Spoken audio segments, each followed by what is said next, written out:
What is up, TTS family? It is your girl, Janelle Estaa, here on another episode of And More on Toronto Talk Sports and More. And I have a special guest today, which I'm so excited to interview and get to know, is Miss Sarah Wickett. Tell me all the things you want me to do. I know how you like to unwind. I'll grab your beer and my glass of wine. You know exactly where I'm gonna take you. Who Sarah is. She is actually a Canadian country singer and songwriter who was born and raised in Beaverton, Ontario, and she has a lot of projects on the go. I did my little research on her, and I'm just super excited to interview her and see what she's about. Yay! Yeah, I'm so happy to be here. Thanks so much for having me. Oh, awesome. So I actually would want to start off into just getting to know who Sarah Wickett is. If you could give our audience kind of a little background on yourself, how you're raised, and grown to be the woman that you are today. Yeah, so like you said, I grew up in Beaverton, Ontario, super small town in the country. My dad played guitar and he sang to me when I was young. His dad was actually a famous jazz musician. So I guess that's where I kind of got it from. So I grew up there and then ended up moving to Toronto for college, and I went to school for journalism.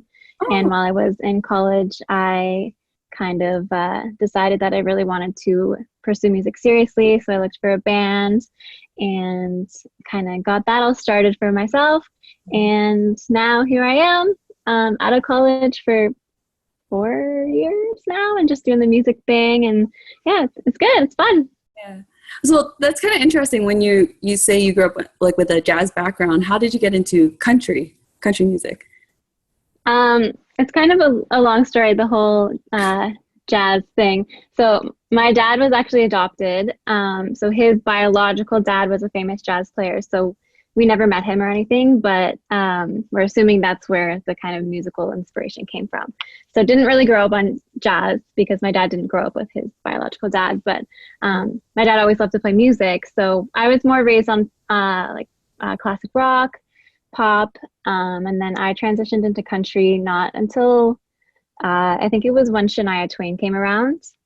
She really opened the doors for a lot of young artists, and I really liked her vibe, and I was like, okay, cool. Pop can also be a little bit country, and I really like that. So just went with the country genre. Another Canadian country artist out here. Yeah, she's great. Okay, so how did you transition into singing? So did you start with you had the idea to do journalism first and then singing, or did singing come first and you're like, no, I want to get into journalism? Yeah, I always loved to sing since I was really little, but I was very, very shy. I still get super nervous when I'm performing and stuff, but I think the drive to just want to be a performer and write music and sing for people kind of outweighed my nerves, which was good. So yeah, my parents put me in vocal lessons when I was younger, took that for a while, and then just kind of started doing talent shows and coffee houses and stuff at my high school, which I hated performing in front of people. That's the scariest thing to do for some reason. I can perform in front of strangers all day. Nervous is good. Yeah, but and then when I got out of high school, I was like, I really want to do this, but my parents wanted me to go to school, so I thought journalism would be good. It would kind of still keep me in the spotlight and out there, so I could kind of break out of my shell more and talk to more people and things like that. So journalism was so much fun, as I'm sure you know because you do it. But it's super competitive, so I just I wanted to be in the entertainment industry, and it was just so competitive, and yeah, just didn't really happen. But okay, but it was a good fun program. You're taking off with your singing career, so yeah. So I actually wanted to touch on, because you talked about performing. Where have you performed so far? And so can we say how old are you? Your age? Yeah. Okay. Yeah, I just turned 25. So where have you performed up to today, up to this day? Yeah, so I was performing a lot right after I graduated college and a bit when I was in college. Played at the Opera House, Horseshoe Tavern, Boots and Bourbon. I played a couple of bigger festivals more recently. Smoke and Spurs Fest, that was probably my biggest show. Opened up for Bobby Wills. He's a bigger country artist. And Wes Mack. So that was really fun. And I actually decided to take a year off of performing right before the pandemic. So I had not performed at all last year, thinking like I would just be writing and kind of reinventing my sound and really figuring out what I wanted to do and who I wanted to be as an artist, which wasn't the greatest idea considering now it's a pandemic and we literally cannot perform. So I haven't performed other than like live virtual stuff. Yeah, I was like 2 years. Like, have you, what do you call it, touched in, like, got into the virtual type concerts? Like, I know a lot of artists are doing that right now. So was that something that you considered, have done already? Yeah, so I released 3 songs this year. And so the second single that I released back in, when was it? May. It was called Friday Night In, and I did like a Friday Night In Instagram live series. So every Friday night I went live in May and just played a bunch of songs, and it was really cool. It was so much fun, and I'd never really done that before. So it was nice to interact with and connect with people all over the world rather than just people who can only come, who can like drive and come to see you play. Yeah, that's what I would think. Your reach would be actually much wider. Maybe you're even going to gain even more fans than you have. So that's exciting. Yeah, and it was nice to be able to see all their comments and like actually talk to them while playing. So it's kind of felt a little bit more personal, and I really like that. Oh, that's awesome. So let's talk about your current projects that you're working on, because I know I was reading your bio and it talked about your sophomore EP. Mm-hmm. That you're currently Yeah, we just finished up the EP. Actually, it's all done. So I'm releasing one more song this year, and then the EP won't be coming out until January. But we're really excited about it. It has some really, really good songs that I'm killing myself for sitting on, but I know everyone's hopefully gonna love them when they actually come out. And January is pretty far away, but we're gonna be patient. And January 2021. Yeah. Oh. Yeah. So but I figure it's not that far because we're almost in October. I'm going to be releasing a song at the end of October, and then we have November is basically nothing, and then we have December, which is Christmas, and then January. So not that far away. Not too bad. And I want to also talk about the 2 singles that you released on your I think it's your current EP or your previous EP called "Did It For Me" and "Friday Night In." So I just want to know how did those songs, how did you start creating or developing those songs? So those 2 for you. Sorry, I didn't hear what you said. They were a big hit for you. Yeah. So they're actually going to be on my new EP. So the 3 that I've released are going to be on my new EP.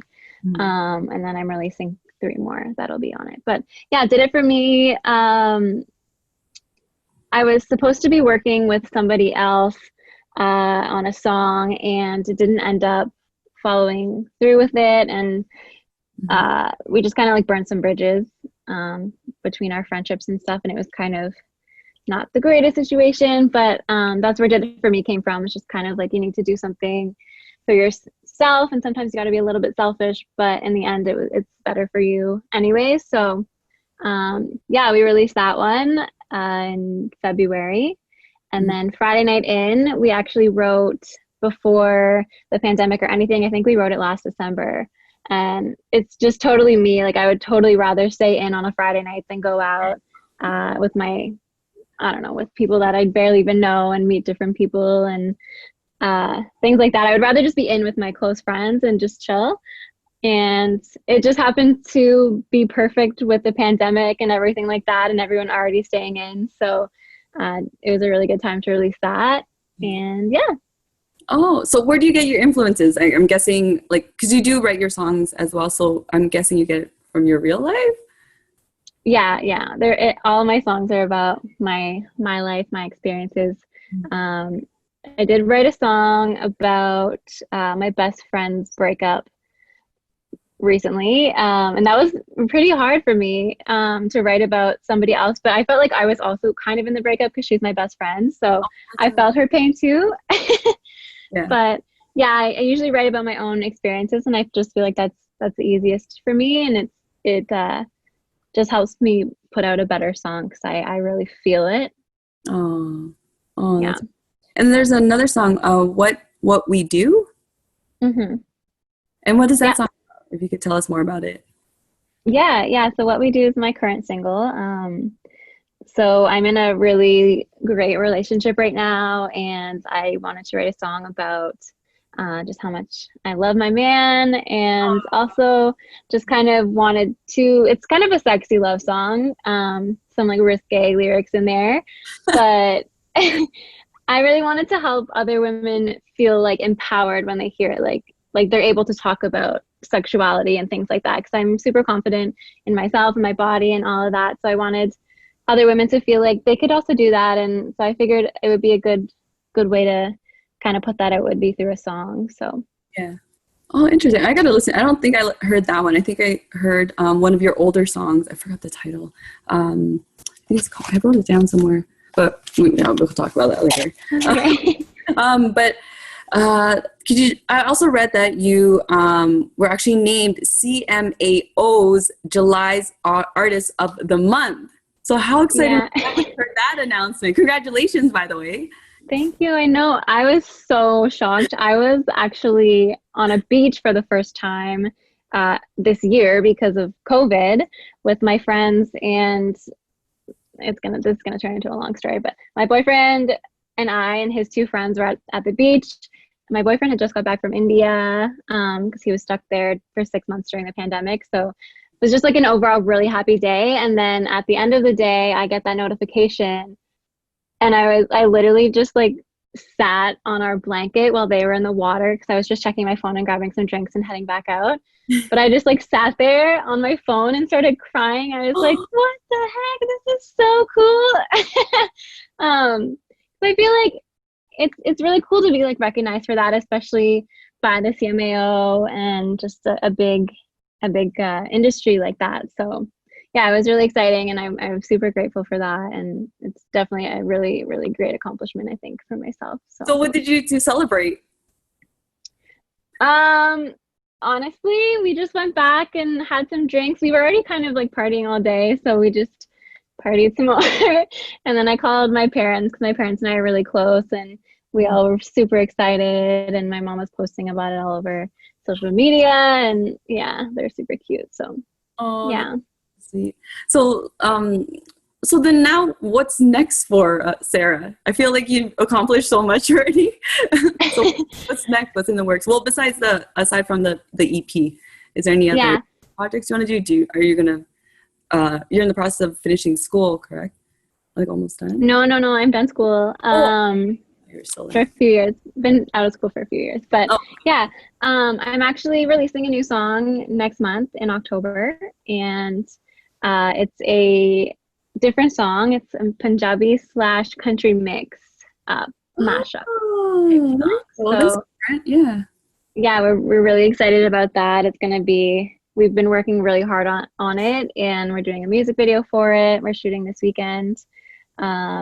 We just did the artwork and everything for it, so we're really excited about it. We have a lot of plans. I think it's going to be really, really good, but it's cool. I don't know how anyone is going to take it, but I think it's amazing. Everyone I've shown has said it's so good, so I'm so excited about it. But you never know, because like when you put your content out there, you just never know if it's going to be a hit or not. It's like, you know what, let me try it. I know.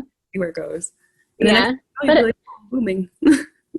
Yeah, I feel like I really wanted to take a risk, and I'm dating a Punjabi guy, so I've been learning the language, and I love their music, and I just felt like no one's really done this before, and I really wanted to try it. And trying to sing in another language, trying to learn another language is really hard, but trying to sing in one is so much harder. But I really love the challenge, and it sounds really good, so yeah. We do have a game. So I have a Would You Rather game. So I want to introduce TTS Would You Rather with Sarah Wickett. And are you ready to play? Yes. Okay. First question. Would you rather have a dog with a cat's personality or a cat with a dog's personality? I feel like I already have a cat with a dog's personality, so I'm gonna go with that one. My cat is literally a dog. Oh my gosh, that's funny that you mentioned it. I was like walking one day, like just like a daily walk, and then I saw a cat like on a leash. One of the owners had their cat on a leash while walking their dog too, so it was really That's so funny.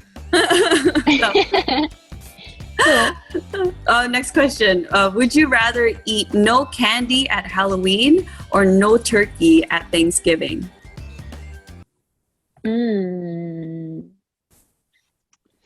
Oh.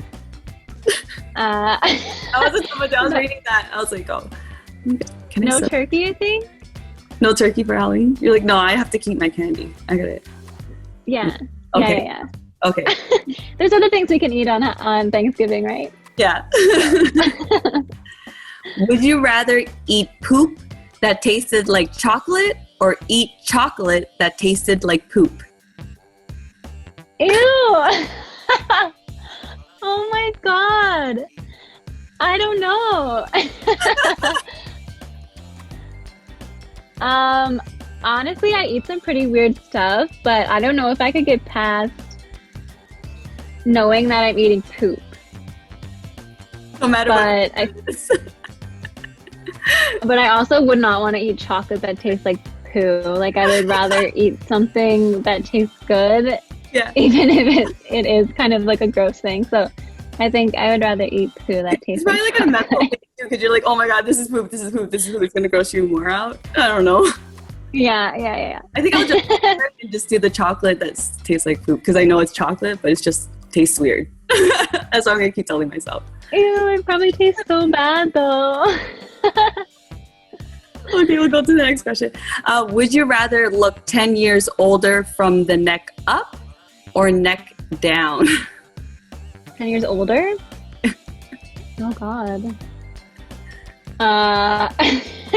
Well, hopefully when I'm 35 I still look good from the neck down. And maybe a few more wrinkles up here, but hopefully not down there. Okay. So we'll go with neck down. That's a good answer. I like that one actually.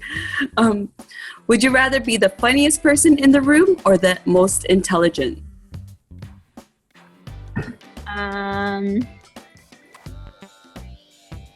That's a good one. I feel like I've heard this question before, and I was like, We're tapping into Sarah's personality. Damn, I don't know. I feel like the most intelligent. Yeah. Yeah. Okay. Good answer. Next question. Would you rather have a Lamborghini in your garage or a bookcase with 9,000 books and infinite knowledge? The bookcase. I know. Lamborghini would be nice, but Knowledge is power. yeah. Next question. Would you rather reverse one decision you make every day or be able to stop time for 10 seconds every day? Oh my gosh. Reverse, It's getting hard. I feel like it's like what do you call it? It's like I forgot the word. Okay. Reverse one decision you make every day or be able to stop time for 10 seconds every day. I don't know. What would you do? That's a good question. I'll probably say reverse one decision. I don't know if I make bad decisions though. Yeah. I'm just thinking I could I don't know. When you get mad at your boyfriend for something stupid, it's like I could just reverse getting mad at him for something stupid. I don't know about stopping time. What would I do? Yeah, that's what I was thinking. During the 10 seconds. That would be kind of weird. Yeah. Second last question. Would you rather run at 100 miles per hour or fly at 10 miles per hour? Run. Run. That's good exercise. Flying is so much easier. I was like, okay, let's go. Okay, last question, Sarah. Would you rather continue with your life or restart it? Somebody just asked me this the other day. Oh, really? Oh, that's funny. Yeah. I would continue. Oh, why is that? Because I feel like everything that I've done leading up to this point has led me to where I am now, and I feel like, no regrets, and I feel like I'm at a good spot, and I'm happy with where I am, and I'm proud of myself and my accomplishments, and yeah, I would just stay where I am. Aw. Well, thank you so much for being on our show, Sarah. Thank you so much for having me. Before we do let you go, did you want to shout out your social media handles, some websites where people can contact you? Yeah. So my website is sarahwickett.com. I'm on Facebook, Instagram, Twitter. All of my handles are different for each of those, but if you just search Sarah Wickett, you'll find me. Sarah Wickett. YouTube as well, TikTok as well. I'm on everything. Oh, perfect. There you go, guys. Don't forget to write it down in your notes. Well, that concludes another episode of And More on Toronto Talk Sports and More. Thank you to our special guest, Miss Sarah Wickett. Please check her out, follow her, and support her music because she is doing big things. I'm very, very excited, and I'm happy to have met you, plus interview you and get to know who Sarah Wickett is. Thank you so much. It's so nice meeting you as well. Oh, nice. So that's another episode, Toronto Talk Sports and More with your girl, Janelle Estaa. And we are out. Bye, everybody. I know how you like to unwind. I'll grab your beer and my glass of wine. You know exactly where I'm gonna take you. So let's stay here and keep doing what we do. Thank you for watching. Please click the like button and leave us a comment with your feedback. And don't forget to subscribe with notifications to see more engaging and interactive content. Toronto Talk Sports and More. For the love of the six, let's connect.